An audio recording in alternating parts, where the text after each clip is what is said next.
S আলমকে নিয়ে BNP সরকার ইসলামী bank দখল করতে গিয়ে একটা ভয়ানক বিপদের সম্মুখীন হয়েছে। বিএনপি বিএনপি বুঝতেই পারে নাই যে বাংলাদেশের এই ইসলামী ব্যাংকের গ্রাহকরা ঠিক এভাবে তাদের সামনে ঢাল হয়ে দাঁড়িয়ে যাবে। ইসলামী ব্যাংক দখল করার জন্য বিএনপি সরকার যে কৌশল অবলম্বন করেছে সেটা আওয়ামী লীগের সেই ফেসিবাদী শাসনকেও হার মানিয়ে যাচ্ছে। এস আলমের পক্ষে এই বিএনপি সরকারের স্বরাষ্ট্রমন্ত্রী সালাউদ্দিন সাহেব দখলের যে পায়তারা নিয়েছেন এস আলমকে এই ব্যাংক পাইয়ে দেওয়ার জন্য, আসলে এখানে সবচাইতে বেশি ঢাল হয়ে দাঁড়িয়েছে এখন ইসলামী ব্যাংকের যারা গ্রাহক আছেন। আসলে এখানে বাংলাদেশ জামায়াত ইসলামের নেতাকর্মীদেরকেও এখন মাঠে নামা দরকার, কারণ এই ব্যাংকটি আসলে বিএনপি সরকারের না, এই ব্যাংকটি এস আলমের না। এই ব্যাংকটি যখন বাংলাদেশে প্রথম সূত্রপাত হয়, যেখানে যাত্রা শুরু হয়, সেখানে এই ছাত্র শিবির এবং জামায়াত ইসলামের তিলে তিলে গড়ে তোলা একটি অর্থনৈতিক ভিত্তি বা বাংলাদেশের ব্যাংক খাতের সবচাইতে একটা গুরুত্বপূর্ণ ব্যাংক, বাংলাদেশের ইসলামী ব্যাংক যদি ভেঙে পড়ে তাহলে টোটাল বাংলাদেশের অর্থনীতিটাই একেবারে ভেঙে পড়বে। বাংলাদেশে ইসলামী ব্যাংকের যারা গ্রাহক রয়েছেন, বিশেষ করে প্রবাসী ভাইয়েরা, যেখানে আমরা দেখেছি যে বিগত নির্বাচনের আগে এই প্রবাসী ভাইদের যে ভোট, সেখানে 80% ভোট কিন্তু এই জামায়াত ইসলামের পক্ষে এসেছে। এবং প্রবাসীরা কিন্তু বিগত সেই আওয়ামী লীগের আমলে শেখ হাসিনার এই যে তার যে আহ, অর্থাৎ শেখ হাসিনার যে পরিণতি হয়েছিল, এখানে কিন্তু আসলে শেখ হাসিনার পতনের পিছনে এই ইসলামী ব্যাংকের গ্রাহকদের একটা গুরুত্বপূর্ণ ভূমিকা আছে। তারা রেমিডেন্স শাটডাউন করে দিয়েছিল বাংলাদেশে। এস আলমকে এই ব্যাংক নতুন করে ফিরিয়ে দেওয়ার জন্য, জামায়াত ইসলামের কাছ থেকে ছিনিয়ে নেওয়ার জন্য সেই আওয়ামী ষড়যন্ত্রকারী, সেই আওয়ামী দোসর হিসেবে খ্যাত সেই ইসলামী ব্যাংকের নতুন সেই এমডি নিয়োগ দিতে যাচ্ছেন সেই খুরশেদ আলমকে। যেটা এখন শুধুমাত্র এটা গ্রাহকদের যে দাবি, তাকে এমডি হিসেবে নিয়োগ দেওয়া যাবে না এটা না, এখন বর্তমানে বাংলাদেশে রাজনৈতিক দল হিসেবে জামাতকেও এখন প্রকাশ্যে মাঠে নামতে হবে।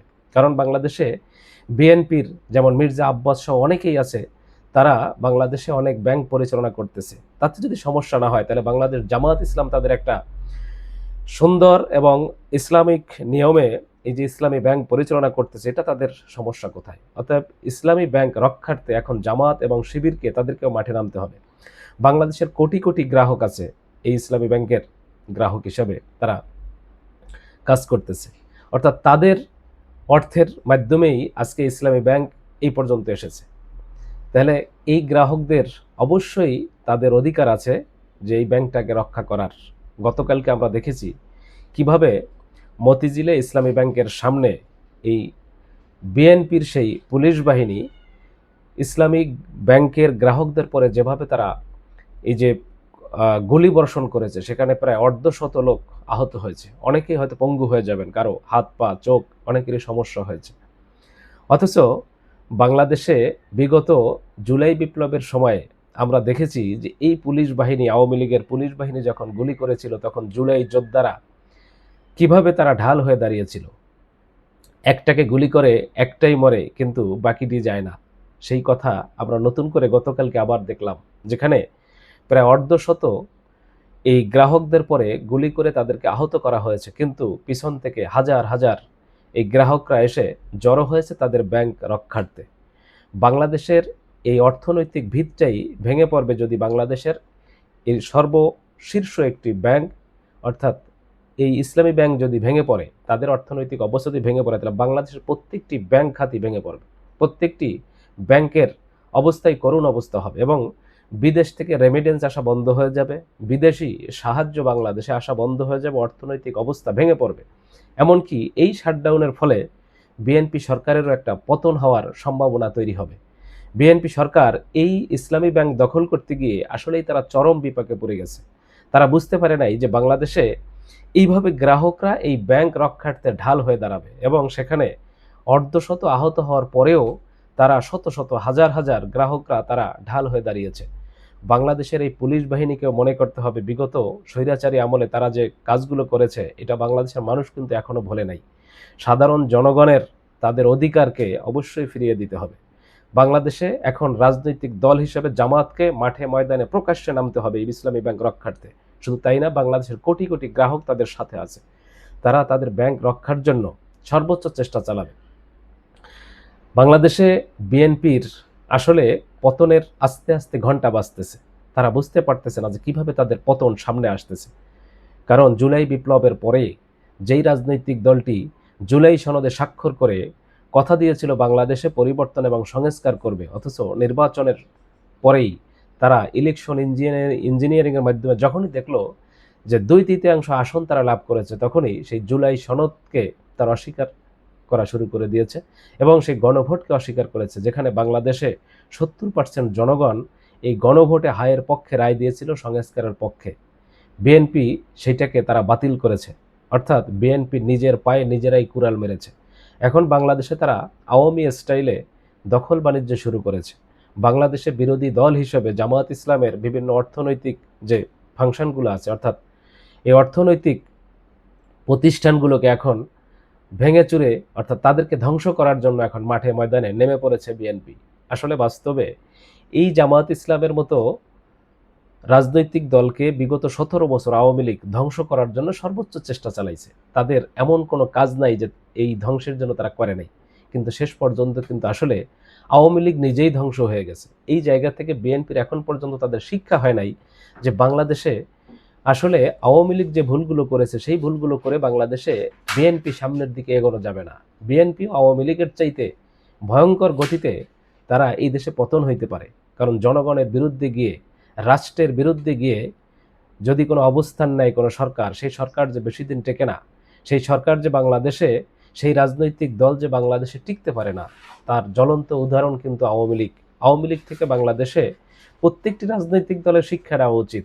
বিএনপি কেন তাদের এখনো হুঁশ আসে না, কেন তারা এখনো সেই আওয়ামী স্টাইলে বাংলাদেশে রাজনীতি করার চিন্তা ভাবনা করতেছে?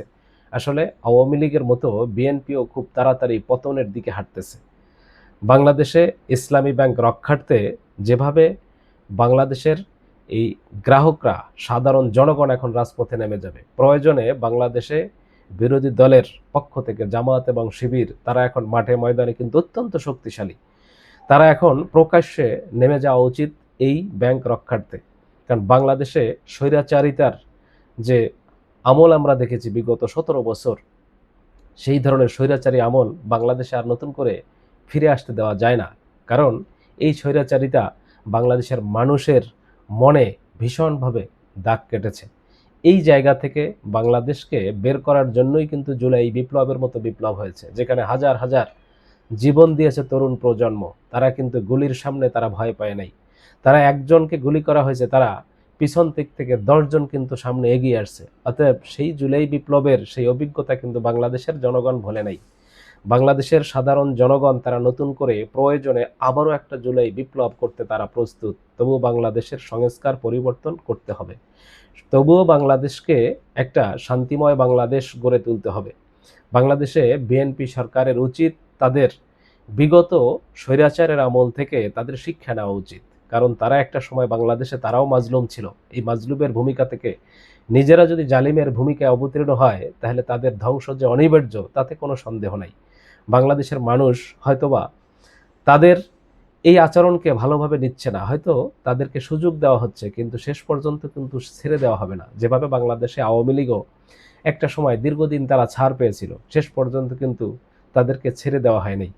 বাংলাদেশের জনগণ হয়তোবা তাকিয়ে আছে বিএনপির দিকে, কারণ জিয়াউর রহমানের আদর্শ এবং বেগম খালেদা জিয়ার আদর্শকে অনেকে এখনও অন করে, যে কারণে তারেক রহমানের প্রতি মানুষের একটা চিন্তা ভাবনা অন্যরকম এখনও আছে। কিন্তু তারেক রহমান যদি এখনও তিনি তার দলকে সামলাতে না পারেন, তিনি যদি বাংলাদেশের রাষ্ট্র ক্ষমতা পরিচালনার জন্য সেই আওয়ামী স্টাইল বেছে নেন, তিনি যদি বাংলাদেশে সেই এস আলম এবং আওয়ামী লীগের দোসরদেরকে ফিরিয়ে আনার জন্য ষড়যন্ত্র করেন, তাহলে বাংলাদেশের সাধারণ মানুষ কিন্তু আপনাদেরকে রক্ষা করবে না।